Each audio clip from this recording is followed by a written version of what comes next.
Sir no sir, वो मुझे फातिमा कह रही थी कि सर ने कल का बोला है। नहीं नहीं, लेकिन आप पढ़ोगे कल ही, जाहिर है, परसों नहीं पढ़ना।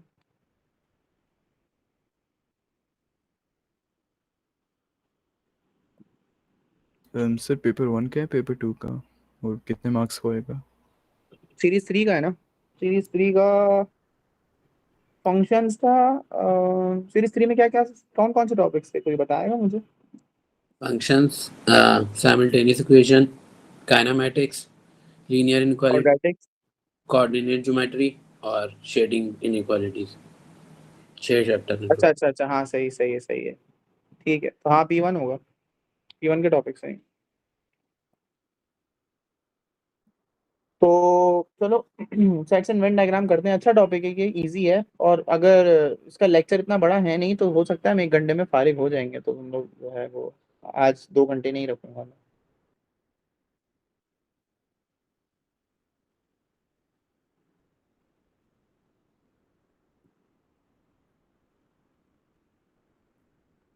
अच्छा, अब पता है क्या है हमारे पास सेट्स एंड वेन डायग्राम में? ये जो सेट्स है ना, सेट जो होता है ये होता है आपके पास एक collection. For example, it is well defined collection of distinct objects या कोई नंबर। तो जैसे फॉर एग्जाम्पल अगर मैं कहता हूं कि a set of prime number, a set of prime number, तो इसमें कौन कौन से आएंगे? आपका पूरा का पूरा एक ऐसे ग्रुप बनेगा, एक सेट बनेगा जिसमें आ गया आपके पास 2, 3, 5, 7, 11 एंड सो ऑन। तो ये एक कलेक्शन ऑफ नंबर्स हो गया। इसी तरीके से अगर मैं आप लोगों को, ज़्यादातर हम लोग नंबर्स पे डील करते हैं, अगर आप लोगों को मैं कहूँ कि देर आर 14 मेंबर्स जिनको क्रिकेट पसंद है, तो 14 अलग मैंने क्लास ग्रुप कर दिए। इसके अलावा अगर मैं कहता हूँ कि कुछ अल्फ़ाबेट्स हैं, जैसे फॉर एग्जांपल अल्फ़ाबेट है A B C D E F G and H। अब इसमें से मैं कहता हूँ कि मुझे वो सेट बता दो, set a set of symmetrical object बता दो, लाइन ऑफ सिमेट्री वाले, जिनकी लाइन ऑफ सिमेट्री एग्जिस्ट करती है। तो आप लोग बोलोगे ए है सर, बी है, और सी भी है, डी भी है, ई भी है, एफ नहीं है, जी भी नहीं है, और एच है। आ रही है बात समझ में? तो ये जो सेट का मतलब, बेसिक मतलब ये है,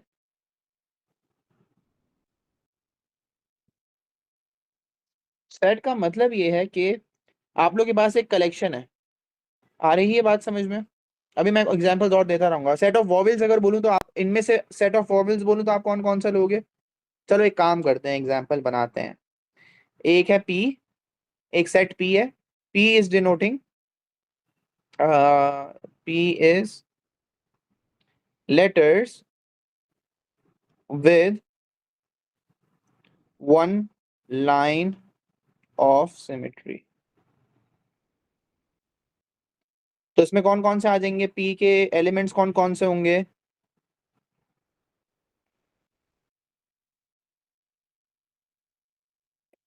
समझ नहीं आया सर, क्या मतलब? पी की कहने का मतलब हाँ। पी की तो कोई लाइन ऑफ सिमेट्री होती ही नहीं है। किसकी लाइन ऑफ सिमेट्री नहीं होती? पी की लाइन ऑफ सिमेट्री नहीं। P is a set, P set denote कर रहा हूँ, मतलब एक पी हमारा एक सेट है, ओके। उसके अंदर ये सारे लेटर्स आ रहे हैं। मतलब एक ग्रुप का नाम है पी, एक ग्रुप का नाम है पी, उसके अंदर कौन, उस ग्रुप की पहचान ये है कि उसके अंदर जो लेटर्स होंगे ना, उनकी एक लाइन ऑफ सिमेट्री होगी। आप समझ में आया क्या कह रहा हूँ? Yes sir. तो पी के ग्रुप में कौन कौन से अल्फाबेट्स आएंगे? ए आएगा, बी आएगा, सी भी आएगा, और डी भी आएगा, ई भी आएगा, एफ नहीं आएगा, जी नहीं आएगा, और एच आएगा। ऐसा ही है। यस। यस अब्दुल्ला। जी सर। और एक एक ग्रुप है क्यू, एक है सेट क्यू, जिस जिस सेट क्यू की पहचान ये है कि उसमें कह रहे हैं कि सेट क्यू में है लेटर्स या अल्फाबेट्स विद, या अल्फाबेट विद वॉवल नहीं, basically a set of vowels बोल रहा हूं मैं। चलो, Q is a set of vowels. अब वॉवल्स तो सबको पता है, AEIOU। अब इसमें से कौन कौन से आ जाएंगे, इसमें आप ले लोगे, इसमें से देखने हैं हमारे पास टोटल जो है ना, टोटल हमेशा टोटल देखा करो। टोटल का मतलब ये होता है इसके अंदर सारे आ जाएंगे, सारे जो भी मैं आप लोगों को बता रहा हूँ, जैसे अभी मैंने बताया सारे एलिमेंट्स बताए, एलिमेंट्स आर ABCDEF, ये एलिमेंट्स का सिंबल है, ठीक है। एलिमेंट्स आर ABCDEFGH, समझो मेरे पास एक एलिमेंट्स है, उनमें से मैं एक सेट बनाया मैंने, ये एक सेट बनाऊंगा मैं ये। तो जो मैंने सेट P बनाया उसमें ABCDEH लिखा है, जो उसमें line of symmetry, one line of symmetry होती है। और Q क्या डिफाइन कर रहा है, Q वो सेट है जो वॉवेल्स हैं। तो आप कौन कौन से लोगे, A ले लोगे, E ले लोगे, I O तो है नहीं, U भी नहीं है इसके अंदर, तो बस A और E आ जाएगा। IOU भी वॉवेल है, लेकिन हमारे पास जो कलेक्शन ऑफ अल्फाबेट्स हैं उसके अंदर नहीं है। कुछ बात समझ में आ रही है? ओके, नाउ एक ये बेसिक चीज हो गई कि मैंने आपको समझा दिया कि सेट का मतलब क्या है। सेट का मतलब है set is a well defined collection of distinct objects, these objects या डिस्टिंक्ट नंबर्स, या फिर हम कह सकते हैं कि ग्रुपिंग है पूरी की पूरी, ठीक है। और इसमें वेन डायग्राम क्या होगी वो आगे आएगा। Venn diagram is a visual representation of the set, वो आगे आएगा, मैं बताऊंगा। अभी हम लोगों ने एक एग्जांपल ले ली कि हमारे पास ये एलिमेंट्स थे, उसमें से एलिमेंट पी का सेट बना दिया अलग, क्योंकि पी की पहचान ये थी कि उसके अंदर वो लेटर्स आने चाहिए जो लाइन ऑफ सिमेट्री जिनके अंदर वन है, तो ये आ गए। सर और इस तरीके से क्यू की वो पहचान, क्यू वॉवेल्स हैं, वो लेटर्स जो वॉवेल्स हैं, तो मैंने उनको डाल दिया।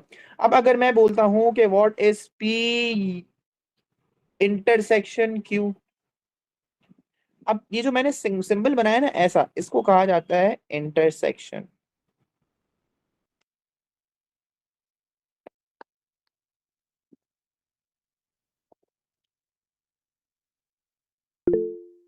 इसको कहा जाता है इंटरसेक्शन, और you can say common.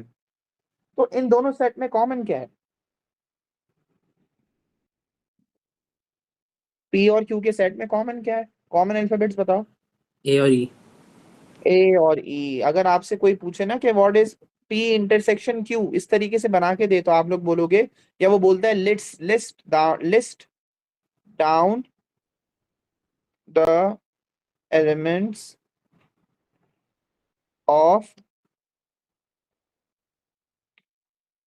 List down the elements of P intersection Q. तो आप लोग क्या करोगे, एलिमेंट्स को लिस्ट डाउन करो। आप बता दो, ऐसे बता दो कि ए है और ई है। दूसरी चीज वो ये भी बोलते हैं कि अगर वो इस तरीके से मेंशन करके दें कि पी क्यू और नीचे छोटा सा एन बना के दें, या पहले छोटा सा एन बना के दें, तो ये they will asking how many are common, कितने कॉमन है, कितने के अल्फाबेट्स कॉमन हो रहे हैं बताओ। 2। काउंट करके बताना है, 2, तो इसका आंसर होगा 2। इसके आंसर में किसी बच्चे ने अगर ए ई लिख दिया, मार्क नहीं मिलेगा। और ऊपर वाले आंसर पे अगर किसी बच्चे ने जो है 2 लिख दिया, तो आंसर मार्क नहीं मिलेगा। अगर वो बोले लिस्ट डाउन द एलिमेंट्स, तो ए और ई लिस्ट करके लिखने हैं। ऑन द अदर हैंड अगर वो छोटा सा एन बना के लिखे, बोले फाइंड दिस, उसका मतलब है कि आप लोगों को बताना है कि हाउ मेनी आर कॉमन, तो आपने बता दिया 2 अल्फाबेट्स आर कॉमन। ये इंटरसेक्शन का मतलब समझ में आया?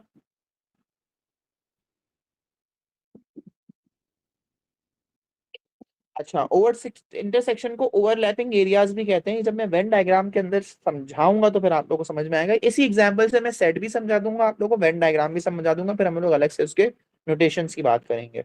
चलो, इंटरसेक्शन का क्या मतलब हो गया, ओवरलैपिंग एरियाज, या फिर आप बोल सकते हो कि दोनों में कॉमन क्या आ रहा है, वो हमारे पास इंटरसेक्शन कहलाता है।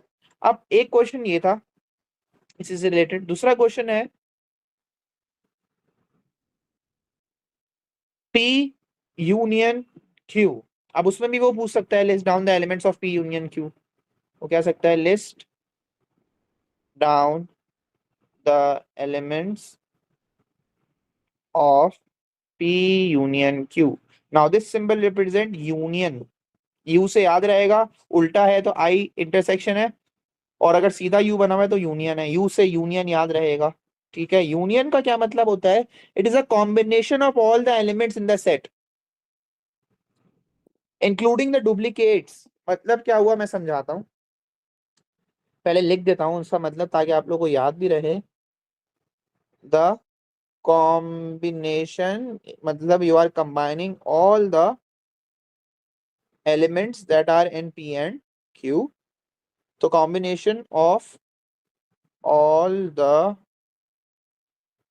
एलिमेंट्स इन द सेट, ठीक है। एक सेट के अंदर या इन द सेट्स, 2-3 सेट हो उसके, उसकी कॉम्बिनेशन बतानी है आपको। मतलब यूनियन का मतलब है कि ऑल, यूनियन को ऐसे भी याद किया जाता है कि ऑल एलिमेंट्स बता दो जो P और Q के आ रहे हैं, P और Q के अंदर आ रहे हैं। अच्छा, इंक्लूडिंग डुप्लीकेट्स मतलब क्या हुआ, अगर कॉमन है ना, डुप्लीकेट्स या कॉमन वाले, इंक्लूडिंग कॉमन, आप लोगों को मैंने कॉमन कहा है इसलिए कॉमन कह देता हूँ, इंक्लूडिंग कॉमन। अगर कॉमन भी आ रहा है ना तो उसको भी ले लोगे आप लोग, लेकिन उसको वन टाइम लोगे। क्या मतलब हुआ, अब अगर मैं P के एलिमेंट्स देखूं और Q के एलिमेंट्स देखूं तो A B C D E H है,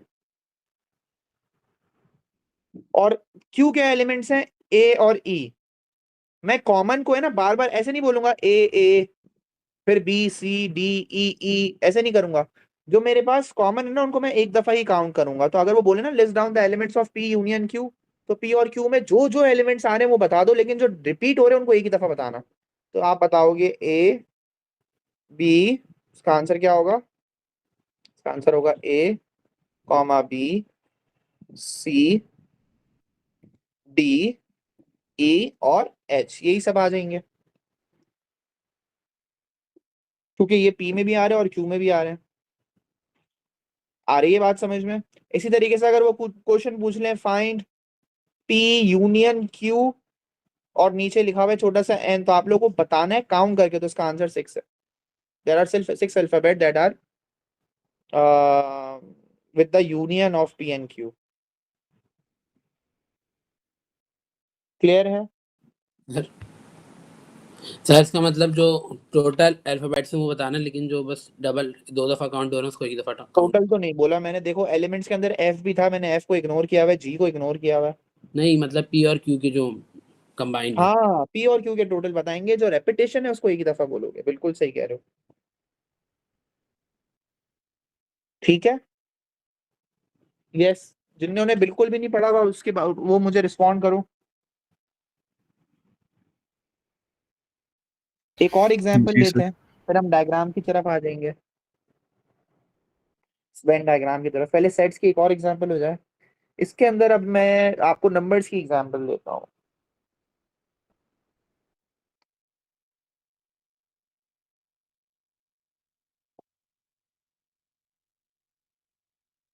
एलिमेंट्स हैं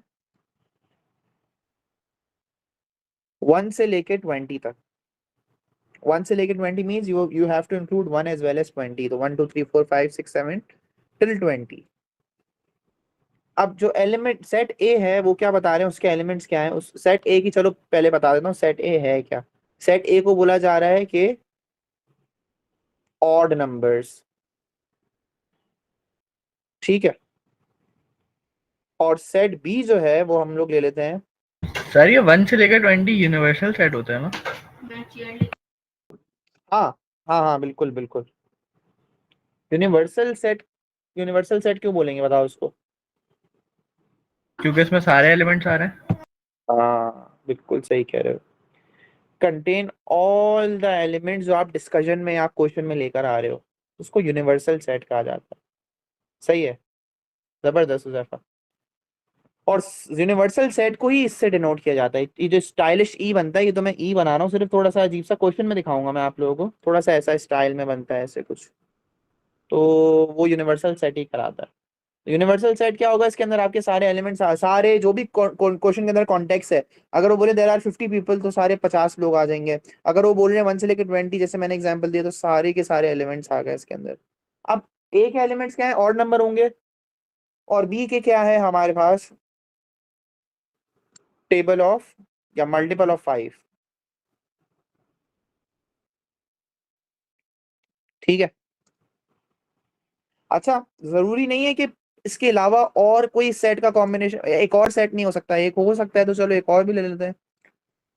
एक हो गया ऑड, एक हो गया मल्टीपल ऑफ 5, और एक ले लेते हैं हम लोग प्राइम नंबर्स। ठीक है। अब अगर मैं ए के सेट्स बताऊं तो कौन कौन से हैं, ए के एलिमेंट्स बताऊं तो कौन कौन से आएंगे, ऑड नंबर्स हैं तो 1 3 5 7 9 11 13 15 17 और 19। इसी तरीके से अगर मैं बी के एलिमेंट्स बताऊं तो बी के कौन कौन से होंगे, 5 10 15 और 20।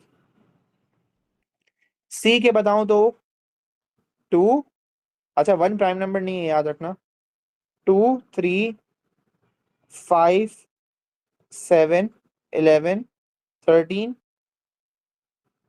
और 14 15 नहीं होगा, 16 भी नहीं होगा, 17 होगा और 19 होगा। ठीक है।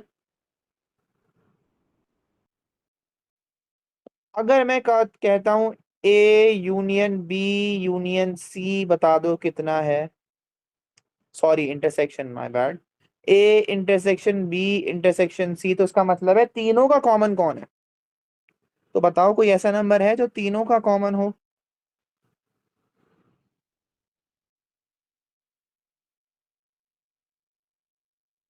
5। 5 है, गुड, जबरदस्त। तो हमारे पास यहाँ पे आ जाएगा 5। ठीक है, लिस्ट कर दिया हम लोगों ने। इसी तरीके से अगर, अच्छा अगर नहीं आ रहा होता, फॉर सपोज समझो अगर 5 नहीं आ रहा होता, होता ही नहीं, एग्जिस्ट नहीं कर रहा होता, नहीं आ रहा होता आंसर में, 6 का टेबल लेते तो फिर शायद नहीं आ रहा होता, मैं एक एग्जांपल दे रहा हूँ। तो आप लोग इस पे पता है क्या लिखते हैं, नल, इसको कहा जाता है नल। अब ये देखो सिंबल साथ साथ ये आते रहेंगे, मैं साइड पे बनाता रहूंगा, तो एक ये भी आया ये सिंबल, इसको कहते हैं नल सेट। तो अगर A intersection B intersection C नहीं होता तो आप क्या लिखते हैं, नल, ये सिंबल बनाते। ठीक है, लेकिन अभी हमारे पास आ रहा है जो कि है 5। अच्छा इसी तरीके से A union B union C करूंगा, उसके एलिमेंट्स को लिस्ट डाउन करना है तो कौन कौन से आ जाएंगे,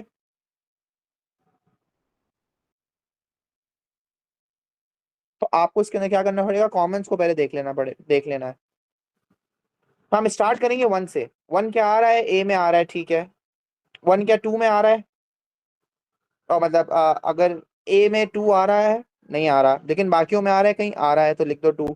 3 आ रहा है, 4 किसी में भी नहीं है मेरे ख्याल में, चेक करो, नहीं है ना 4, तो 4 नहीं लेंगे, फिर 5 पे आओ, 5 है, 6 है, फिर रुक जाओ, 6 भी नहीं है, 7, फिर 8, 8 भी नहीं है, 9 है, 10 है, 11 है, 12, 12 भी नहीं है, 13 पे आ जाओ, 14, नहीं है। 14 नहीं है, 15, 16 भी नहीं है, 17 पे आ जाओ, फिर 18, नहीं है। 18 भी नहीं है, 19 है और 20 भी है। तो ये आपके सारे के सारे लिस्ट डाउन हो गए। इसमें रेपिटेशन भी आ गई, 3 2 दफा आ रहा था तो मैंने एक ही दफा लिया है, 5 3 दफा आ रहा था मैंने एक ही दफा लिया है। बात समझ में आ रही है। यस। तो ये एक कॉन्सेप्ट ये है। अच्छा यूनियन इंटरसेक्शन हो गया, एक चीज रह गई सबसेट, उस पर बात करेंगे, बट बिफोर दैट हम लोग बात कर लेते हैं। अच्छा ये नल सेट भी हो गया, नल सेट एम्प्टी सेट होता है। अब हम बात कर लेते हैं वेन डायग्राम की, तो इनके हम जरा वेन डायग्राम भी बना लेते हैं। सबसे पहले मैं ऊपर वाले की बनाना चाहूंगा, फिर हम नीचे वाले क्वेश्चन की बनाएंगे। वेन डायग्राम बहुत इंटरेस्टिंग चीज है। वेन डायग्राम में बेसिकली आपके पास एक रेक्टेंगल बॉक्स है और उस रेक्टेंगल बॉक्स के अंदर सर्कल्स हैं। अब डिपेंड करता है, और वो एक सर्कल रिप्रेजेंट करता है आपका set. So what is Venn diagram? It is a visual representation of sets using these circles or shapes, जैसे ये शेप नजर आ रहे हैं। और ओवरलैपिंग क्या कहलाएगा, इन दोनों का ओवरलैपिंग। लेट से अगर मैंने क्या सेट बताए थे, एक बनाया था मैंने सेट पी और एक सेट क्यू बनाया था मैंने, this is set P, this is set Q. तो इन दोनों का जो ओवरलैपिंग एरिया है वो क्या होगा, कॉमन। वेयर एज अगर मैं सिर्फ यहाँ की बात करूं, ये ओनली वो रीजन है जहां पे सिर्फ और सिर्फ पी है, और ये वाला रीजन वो है जहां पे सिर्फ और सिर्फ क्यू है। और बाहर वाला रीजन क्या है बताओ, कुछ भी नहीं वहाँ पे। जो सेट पी और सेट क्यू में नहीं आ रहे होंगे वो इसके अंदर आएंगे। हम बात समझ में आई? यस। जबरदस्त। तो ये आप लोगों का कॉन्सेप्ट आ गया। तो चलो हम क्या करते हैं, पी के एलिमेंट्स को सबसे पहले कॉमन, अगर सेट वेन डायग्राम को फिल करना है तो सबसे पहले कॉमन को फिल कर दिया करो। कॉमन में कौन कौन है? कॉमन में हमारे पास ए और ई है। According to our previous example A और ई है, तो हमने ए और ई लिख दिया। नहीं, उम्र की मुझे पानी पिला दो। अच्छा, ए और ई हम लोगों ने डाल दिया। फिर हम लोग जाएंगे ओनली पी की तरफ, क्योंकि ये एरिया कौन सा था? ओनली पी वाला। ओनली पी में कौन कौन से आएंगे जरा देखते हैं। ए को हटा दो, ई को हटा दो, बी सी डी एच।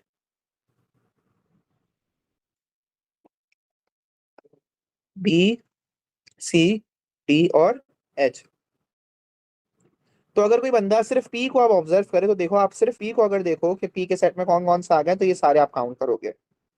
परेशान नहीं होना कि सर वो तो क्यू में भी आ रहा है तो हम क्या करें। नहीं, अगर मैं आपको बोलूं ना व्हाट आर द एलिमेंट्स, अगर आपको डायग्राम दिखा के बोलूं what are the elements of P, तो आप बोलोगे sir A B C D, A B C D E और एच। आ रही है बात समझ में? यस। सही है। ऑन द अदर हैंड अब देखते हैं ओनली क्यू वाले कौन है।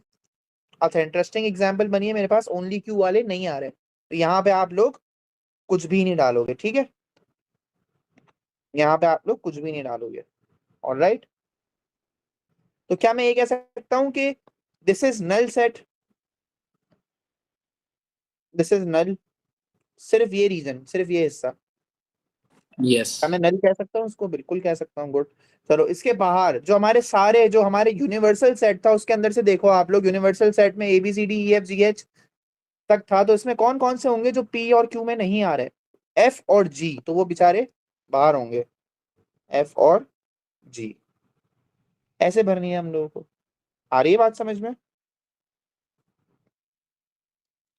नल सेट का आंसर भी होगा, इसका आंसर होगा पी नॉट इंटरसेक्शन क्यू, लेकिन ये भी आप लोगों को नहीं पता चलेगा, इस पे हम बात करेंगे बाद में। फिलहाल जरा इसकी वेन डायग्राम बना लेते हैं। रोटेशन समझाऊंगा। अभी हमने बेसिक सेट की बात कर ली, वेन डायग्राम बनाना सीख रहे हैं, फिर उसके बाद शेडिंग सीखेंगे, फिर सेट नोटेशन समझाऊंगा कि सेट नोटेशन क्या होता है, कैसे डिनोट करते हैं। This is also known as set notation. Set notation है जिससे आपको पता चले कि आप ये कहना क्या चाह रहे हैं। अब आप लोग सेट की जबान समझो। अगर आप लोगों को ये दिया जाएगा ना, ये अगर आप लोगों को ये दिया जा रहा है तो आप लोगों को पता होना चाहिए कि इसका मतलब क्या है। ये सेट की जबान है, तो ये सेट नोटेशन दिया है मैंने आपको। नोटेशन क्या दिया है? पी इंटरसेक्शन क्यू, उसका मतलब आपको कॉमन बताने, तो पता चल गया ना आप लोगों को। ये लैंग्वेज है सेट्स की। इसी तरीके से अगर मैं आप लोगों को ये दे दूं तो आप लोग क्या करोगे? सर ये इसमें आप सारे एलिमेंट्स ले लेंगे पी और क्यू के और कॉमन को एक दफा लिखेंगे, हमें ये समझ में आता है। तो आप लोग बेसिकली लैंग्वेज समझ गए हो। ये क्या है? पी यूनियन क्यू का नोटेशन है, तो ये नोटेशन कहलाता है, ये सेट नोटेशन कहलाता है। आ रही है बात समझ में? लेकिन हमारे पास सिर्फ ये सेट नोटेशन नहीं है कि हम लोग कर दें इसको A union B, A intersection B, सिर्फ ये नहीं है, और भी है। ये भी है A union B not, A not union B, और A union B bracket not, A intersection B bracket not, A union B union C. ये भी आपके पास तीन वाले भी हैं, तीन नोटेशन भी है, सिर्फ तीन नोटेशन तक है हमारा सिलेबस में। A union B, A intersection B union C, A union B intersection C, ये सब आएंगे आगे। ये सारी लैंग्वेज हम लोग सीखेंगे अभी। आ रही है बात समझ में? अभी तक हम लोगों को क्या समझ में आ गया? इसके बारे में बेसिक पता है कि ये क्या होता है और ये क्या होता है, सही है? Yes sir. चलो आगे चलते हैं, इसकी बनाते हैं। इसमें मुझे आप लोग की हेल्प चाहिए होगी, आप लोग बताना, ठीक है? चलो, इसमें तो भाई मोर देन टू सेट्स हैं, तो क्या तीन सर्कल बनने चाहिए? बिल्कुल बनेंगे। एक ये बनेगा, एक ये बनेगा और एक ये बनेगा। ए बी सी था, this is a set of A, this is set of B and this is set of C. इन तीनों का कॉमन पता है कहाँ है? ये रहा इन तीनों का कॉमन। तो यहाँ पे पहले किसको फिल कर दूं सर? 5 को। 5 को। जबरदस्त फातिमा, जबरदस्त, गुड। अब ये वाला जो पोर्शन है ना, सिर्फ ये वाला, ये ऐसा पोर्शन है जो ए और सी के इंटरसेक्शन है, ए और सी के कॉमन है, लेकिन बी का कोई इससे ताल्लुक नहीं है, बी के कोई एलिमेंट्स नहीं आएंगे इसके अंदर। ऑन द अदर हैंड, मतलब बी के एलिमेंट्स ना आने का मतलब ये नहीं कि बी के और इनके कॉमन को आप लोगे ही नहीं, मतलब यहाँ पे ऐसे आएंगे खास जो सिर्फ ए और सी के साथ कॉमन में है। ये वाला ऑन द अदर हैंड, ये वाली भी रीजन ऐसा होगा कि जिसमें ए और बी के ही कॉमन्स होंगे, और बी और सी के कॉमन्स का भी जो हमारे पास एरिया है वो ये है कि इसमें बी और सी के ही कॉमन्स को फिट इन करेंगे हम लोग। अच्छा, इसके अलावा और क्या चीजें हैं? बाहर का एरिया तो आपको पता है, जो पूरे के पूरे हमारे जो नंबर्स हैं उसके अलावा जो बाहर के वो बाहर आएंगे, उसके अलावा जो बॉक्स बना हुआ है उसके बाहर, इन सेट्स के बाहर, ये वाला ओनली ए है, ये वाला ओनली बी है, और ये वाला ओनली सी है। आ रही है बात समझ में? यस चलो, ए यूनियन बी, अच्छा ए यूनियन सी के देख लेते हैं पहले। चलो चलो मर्जी है, ए यूनियन बी के देख लो, कॉमन्स कौन कौन से हैं ए और बी के? कॉमन्स में कौन कौन है बताओ? 5 है बस। 5 तो हटा दो ना, 5 तो हमने लिख दिया सबके कॉमन में, और नहीं है कोई? 15 है, गुड। तो यहाँ पे आपका आ जाएगा 15, ठीक है।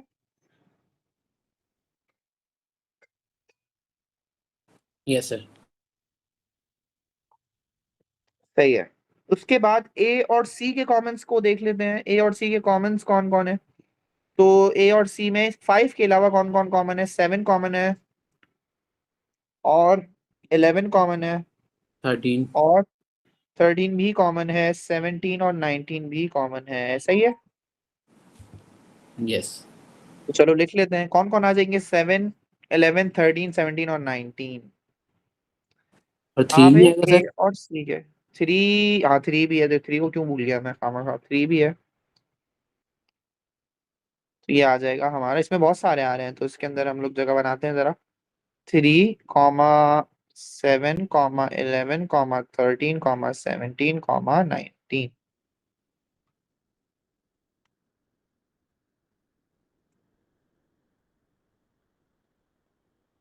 नहीं नहीं नहीं नहीं नहीं, वो आपके ऊपर है, आपको पूरा फिल करना है।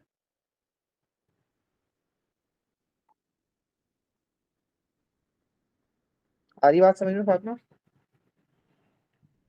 अब बी और सी, अगर आप ए बी को पहले फिल नहीं करो, ए सी को करोगे ना, तो वो कोई फर्क नहीं पड़ेगा आपकी ओवरऑल डायग्राम में। अच्छा, उसके बाद है हमारे पास बी और सी के कॉमन्स। तो बी और सी के कॉमन्स देख लेते हैं। बी और सी के कॉमन्स को मैं जरा, कि अब आप, हाँ बी और सी के कॉमन्स को देखते हैं। बी और सी में 5 हटा दो, और और कौन है? 2 भी नहीं है, 3 भी नहीं है, 5 हटा दिया वैसे ही मैंने, 7 नहीं है, 11 नहीं है, कोई भी नहीं है। ऐसा ही है, 5 के अलावा कोई भी नहीं है बी और सी के कॉमन में। तो ये अगेन आ जाएगा हमारा नल, इसको हम नल बोलेंगे, नल नल सेट है ये। सर जी, इधर नल का साइन नहीं बनाएंगे? नल का साइन इधर अंदर नहीं बनाएंगे, नहीं नहीं नहीं, वो तो सेट नोटेशन डिनोशन में, जब आप जैसे यूनिवर्स यूनियन में बोलता हूँ तो आप लोग यूनियन अंदर थोड़ी बनाते हो।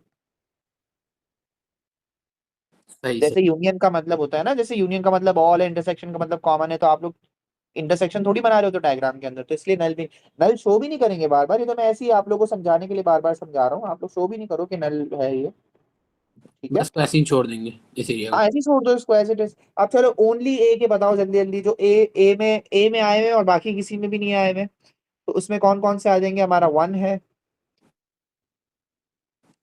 1। 3 भी नहीं है, 5 भी नहीं है, 7 भी नहीं है, 9 है, और 15 है, नहीं 15 भी नहीं है, और 17, 19 कोई भी नहीं है 1 और 9 के अलावा।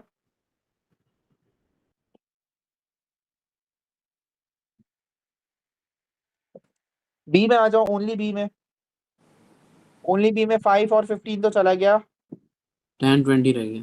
10 और 20 है, ठीक है गुड। और ओनली सी में कौन कौन है? मेरे ख्याल में सिर्फ 2 है, कंफर्म करो, ऐसे ही है। Yes sir.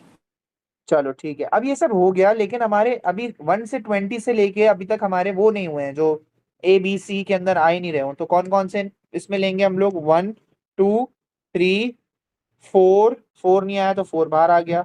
5 देखो 5 आया हुआ है। 6 देखो 6 नहीं आया हुआ बाहर आ जाएगा। 7 अंदर आया हुआ है। 7 कहाँ है? 7 क्यों नहीं नजर आ रहा मुझे कहीं? ये रहा 7। डी के बराबर में था। ठीक है। 8 आ जाएगा। 9 नहीं। 10 नहीं है। 11 नहीं। 12 आ जाएगा बाहर। बाहर जबरदस्त। 13 14 14 आ जाएगा। 15 नहीं। 16 17 18 18 आ जाएगा बाहर। और 19 नहीं। और 20 भी नहीं। तो ये आपके आ गए।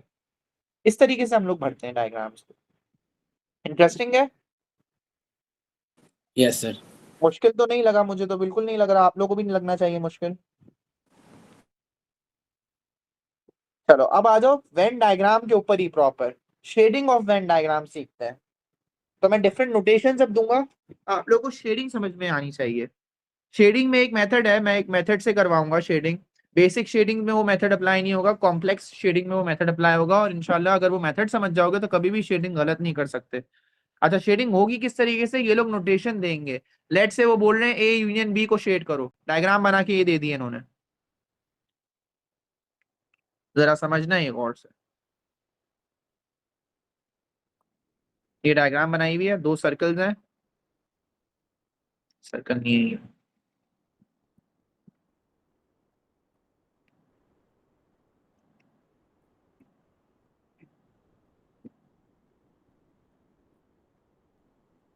ऐसे बनेंगे। अभी मैं सिर्फ 2 सेट्स की बात कर रहा हूँ, ए और बी की। तो ये रहा है ए और बी, ये आ गए अंदर। सही है। अगर वो कह रहे हैं कि शेड करो ए यूनियन बी को, बहुत बेसिक बात कह रहे हैं, बच्चों वाली बात कह रहे हैं, तो हम लोग ए बी को हम लोग शेड करके दे देंगे लाइक दिस। ऐसा ही है ना?